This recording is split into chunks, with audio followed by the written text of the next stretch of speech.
So today we're out here in the Canyon Lake area. Came out to inspect the foundation and look at the drainage on a home that's actually for sale. One of the things that you need to consider whenever you're purchasing a home or whatever is if you have water that's moving towards your home and that water can actually get up to your foundation, you need to find a way to get that water away. If you look right here to my right, this whole hill right here drains down to the house. It's going to all come through here. It's going to come over this and it's going to drain into here. What's going to happen is over time that water is going to sit there. It's going to saturate all this soil, and this side of the house right here is going to fall. So this house needs one or two things, and maybe both. It needs a French drain through here, and it has to have ground level drains on it.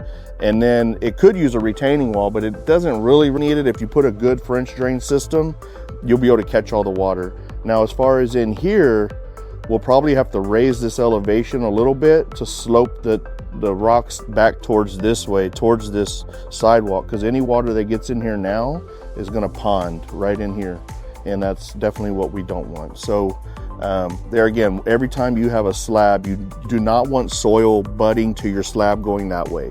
You always want the soil going like that, because you want the water, the rainwater, to come down and hit the soil and get away from your foundation. Some water is good, but too much of anything is not good. So a little bit of moisture against it isn't going to hurt. But there again, we want to watch drainage. Kills foundations. Plumbing and drainage, those are your two big things.